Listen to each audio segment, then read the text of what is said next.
Toc toc, réveillez-vous. Shalom. Eh bien, nous sommes hymne spirituel matinal. Eh bien, merci de nous recevoir chez vous. Ensemble, mes amis, nous voulons hisser les drapeaux Jésus-Christ. Alléluia. Alléluia. Nouveau jour, nouvelle vie, nouvelles opportunités pour vous et pour moi. Et si vous croyez, vous dites, ouais, les opportunités du jour sont pour moi au nom de Jésus. Cette journée ne me vient pas vide. Elle m'apporte des grosses opportunités. Et j'aimerais te le dire que quand tu commences le matin, tu les déclares de ta bouche. Tu les déclares en famille. Mon frère, ma soeur, cette journée ne va pas te passer comme ça. Car j'aimerais te révéler un secret. Chaque journée nous vient avec des bouquets, des paquets de bénédictions. Alors aujourd'hui, mon frère, ma soeur, tu vas sortir, oui, mais sache que tu ne rentreras pas mais vide au nom de Jésus. Tu es étudiant, tu es père de famille, tu es mère de famille, je ne sais pas, tu es leader d'quel, je ne sais pas où. Je t'assure qu'aujourd'hui, si tu les déclares de ta propre bouche, tu as l'autorité de créer. Dis, cette journée m'apporte des grosses opportunités au nom de Jésus-Christ. L'homme dont le nom est germe. Ça te dit quelque chose? Une révélation pendant que nous avançons. Celebrate. Jesus celebrate. Il en est de profondeur avec Dieu, mes amis. Waouh! Quelle joie de nous voir d'où nous venons avec ces sujets et nous sommes en train de dive. Nous sommes toujours en train de plonger. Combien déjà sont bénis? Nous sommes mouillés là en plongeant. Alléluia. Merci pour vos témoignages. Beaucoup s'abonnent, beaucoup partagent cette émission, beaucoup sont en train de liker. Et toi alors, je pense qu'aujourd'hui c'est ton jour de t'abonner aussi. Aujourd'hui quelqu'un va s'abonner et c'est toi mon frère, c'est toi ma soeur. Ne te limite pas seulement à regarder ou à liker, mais abonne-toi. Ensemble, faisons une équipe, hymne spirituel matinal. Il en est profondeur avec Dieu. Mon service, reflet de ma profondeur avec Dieu. Celebrate. Jesus. Celebrate. En ce temps-là, le germe de l'Éternel aura de la magnificence et de la gloire. Et le fruit du pays aura de l'éclat et de la beauté pour les réchappés d'Israël. Ésaïe chapitre 4, le verset 2. Mes amis, ce texte vous dit-il quelque chose?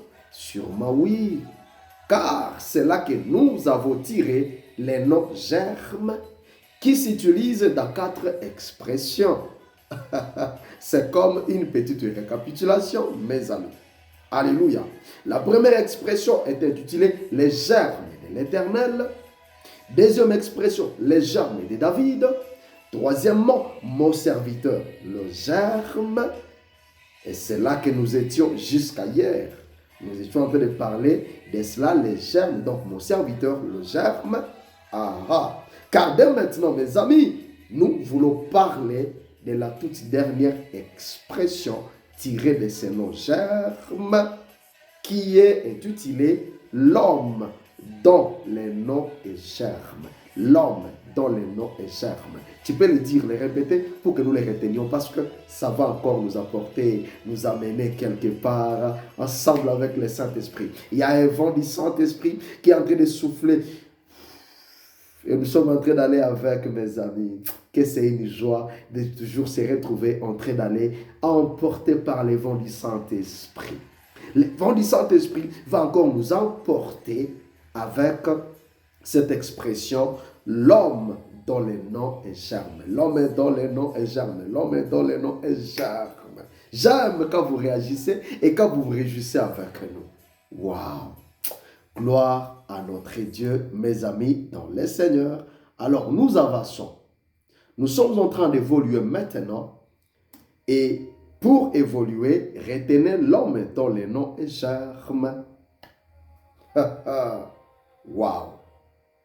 Et si vous avez été vachement béni quand même, si vous avez été vachement béni par les 3 expressions déjà exploitées, les expressions dont nous venons de parler ici, que nous venons de citer, pourquoi ne pas tout abandonner un instant? Pourquoi ne pas tout abandonner un instant? et poussait un cri royal à l'Éternel Dieu, le roi dont le nom c'est le germe, et celui qui est assis sur ce trône.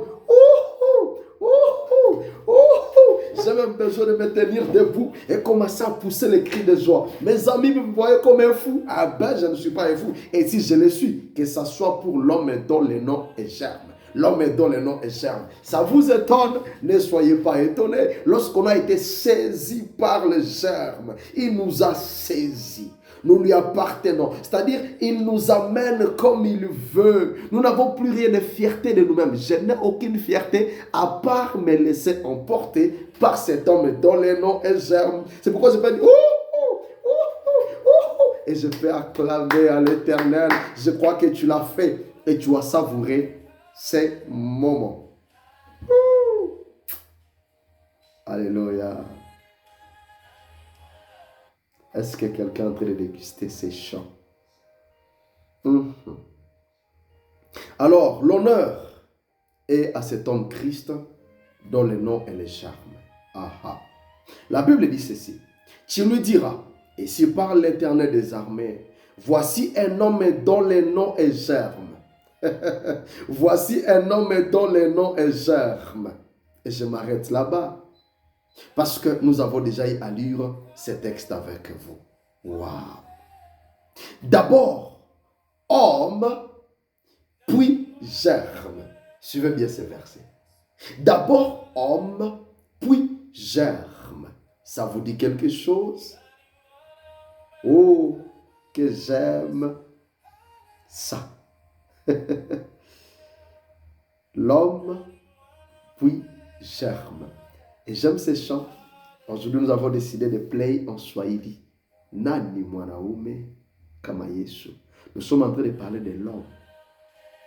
Et c'est Swahili pour vous qui ne comprenez pas Swahili.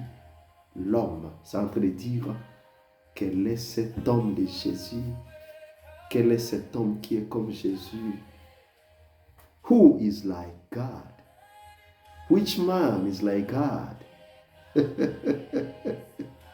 L'homme et puis germe. J'aime ça, mes amis. Et je sens qu'il y a encore du lourd que le Saint-Esprit de Dieu veut nous apporter au travers de ce message. L'homme dont le nom est germe, mes amis, cette expression porte un message lourd venant du Saint-Esprit. Je suis en train de citer quelqu'un. Ne rate aucun numéro, par quoi que ça soit, pour rien. Ne rate aucun numéro. Je sens du lourd. Le Saint-Esprit envahit ces studios. Il vous envahit aussi là où vous êtes, parce qu'il veut nous emporter tous ensemble au rythme de l'homme dont le nom est germe, mes amis. Peu importe partout vous retrouvez, peu importe l'heure à laquelle vous allez tomber sur cette émission. Mes amis, laissez-vous emporter un instant par la présence du Saint-Esprit qui est là. L'homme et puis germe. Il y a tellement de choses. Alléluia. Au même moment, tu te laisses emporter par ces chants. Et si tu sens que tu peux commencer à parler à l'âme, tu peux commencer à prier pendant ce temps. Laisse-toi emporter. Merci Jésus. Il y a des lourds que le Saint-Esprit nous apporte. Ainsi, j'aimerais que quelqu'un commence à sniffer. Commence à sniffer et même saliver à l'approche de ces grands repas que le Saint-Esprit nous apporte au travers de cette expression. Vous connaissez sniffer? Donc, c'est-à-dire que vous sentez déjà les repas de loin.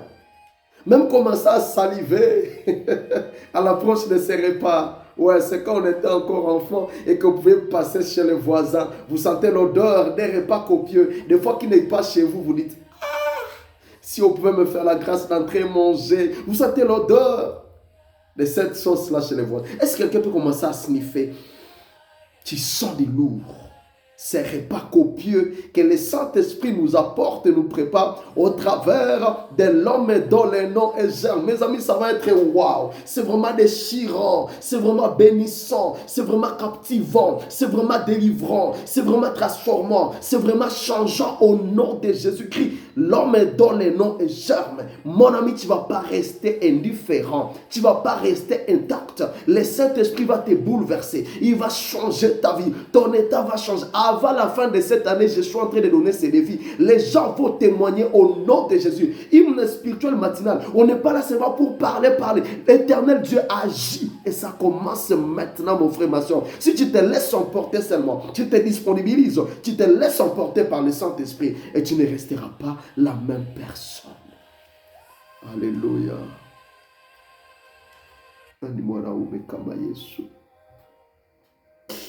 Gloire à toi, Seigneur. Alors, d'emblée, mes amis, je nous rappelle qu'il s'agit bien du message que l'évangéliste Luc nous présente. Alléluia. C'est l'évangéliste Luc qui parle de ce Christ comme l'homme. Alléluia.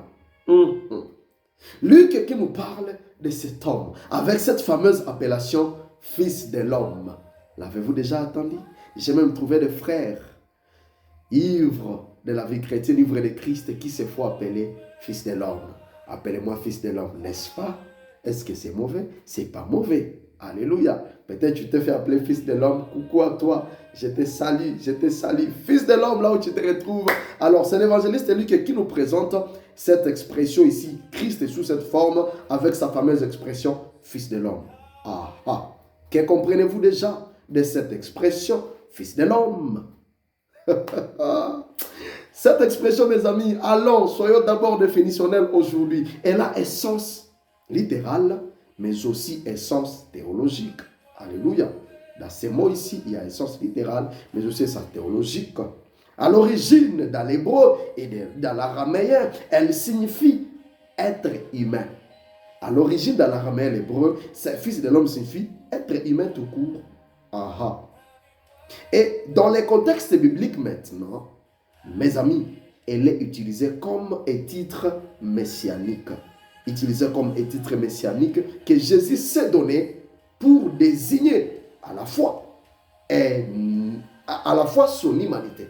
C'est-à-dire pour désigner à la fois son humanité, c'est-à-dire sa nature humaine, désigner son humanité et sa nature divine. Alléluia. C'est-à-dire Jésus l'a utilisé pour désigner à la fois son humanité, mais aussi sa nature divine. Ça cloche un peu. Quelqu'un dit, mais comment, dans Fils de l'homme, il y a au même moment la nature humaine, mais aussi la nature divine? Christ l'a utilisé pour désigner cela. Alléluia. Ou encore, nous pouvons dire, il a utilisé cela pour désigner son humanité parfaite. Alléluia. L'humanité parfaite selon le plan de Dieu. Alléluia. Basta. Il existe l'humanité parfaite. Je dis bien, oui, selon le plan de Dieu. Dans Fils de l'homme, il y a la désignation de l'humanité parfaite selon les plans de Dieu. C'est-à-dire, il a désigné son humanité parfaite selon les plans de Dieu. Alléluia. Aujourd'hui, tu vas m'aider, mon ami. Aide-moi. Aide-moi. C'est que c'est difficile des fois. Nous sommes conservateurs. Nous sommes tellement pesants. Nous sommes tellement honorifiques. Aujourd'hui, tu vas m'aider afin qu'on puisse clôturer. Tu vas m'aider, mon frère, ma soeur, à faire comment? Tu vas m'aider à faire comment? Aide-moi, je demande de l'aide, à dire à 10 personnes dans ton entourage. Aide-moi à dire à 10 personnes dans ton entourage qu'il existe une humanité parfaite selon les plans de Dieu. Commence à le dire, commence à le dire. Tu peux même l'écrire dans la section commentaire. Il existe une humanité parfaite selon les plans de Dieu. Et plus tu le dis, mon frère, ma soeur, ton humanité commence à monter, quitter vers la faillibilité pour aller vers la perfection. Il existe l'humanité parfaite selon les plans de Dieu. Tu peux le dire à 10 personnes. Tu peux écrire ce message à beaucoup de gens au nom de Jésus-Christ. Alléluia, alléluia. Je sais que ceci passe difficilement, mais ça casse. Ça peut passer difficilement, mais ça casse. Je sais, ça peut heurter certaines personnes. Pourquoi? Car nous sommes habitués à quoi? Nous sommes habitués à attendre que l'homme est faillible. L'homme est faillible. Personne n'est parfait. C'est ça qu'on a attendu depuis et on attend ça encore et encore. Peut-être hier même ce matin tu l'as attendu. Peut-être même tu l'as prononcé. L'homme est faillible et l'homme n'est pas parfait et l'homme est imparfait. L'homme est faillible. Mais non, basta. Tu viens dire qu'il existe l'humanité parfaite. Mais comment? Qu'est-ce que tu veux dire là? n'est-ce pas? Ça heurte certaines sensibilités. On est habitué à entendre l'homme est faillible. Reste accroché tout simplement. Reste accroché. Nous allons tous découvrir ici qu'il existe, bien, il y a beaucoup de slogans menteurs. Il y a beaucoup de slogans menteurs qui n'ont pas de soubassement, qui ont matraqué et qui ont pollué notre perception de nous-mêmes. Alléluia. Pendant que je parle ici, il y a beaucoup de slogans qui ont battu des forteresses dans la tête d'un frère, d'une soeur, d'une famille ou de toute une génération. Des slogans qui sont venus de nulle part, mais qui ont matraqué et qui se sont érigés en forteresse dans les têtes de beaucoup de gens, alors que c'était des slogans menteurs. Nous allons les découvrir et cela a changé la perception même de nous-mêmes. Nous avons eu une mauvaise perception de nous-mêmes. Quelqu'un est là, enfant de Dieu, chrétien, humain, mais quand il s'agit de lui, quand il s'agit de parler de force, des côtés forts, du parfait, lui, l'homme est imparfait dans... Il y a beaucoup de slogans qui nous ont pollués et qui nous ont matraqués jusqu'à détruire notre perception de nous-mêmes. Humanité parfaite, il y en a. Oui, il y en a. Accroche-toi, nous allons découvrir. Saint-Esprit, merci pour ce matin. Je prie qu'un frère, une soeur qui tombe sur cette vidéo soit béni. Et que le Saint-Esprit de Dieu qui envahit ces studios, qui est derrière ces messages, souffle dans les oreilles de quelqu'un, souffle dans la vie de quelqu'un, pour que quelqu'un apprenne à découvrir le parfait qui se retrouve en lui ou en elle, dans le nom de Jésus. Puisqu'il existe le parfait à toi, aujourd'hui c'est toujours de faire des grandes choses dans le nom de Jésus. Soyez bénis, si Dieu nous fait grâce. Retrouvons-nous très très prochainement dans Hymne spirituel matinal. Je vous aime bien.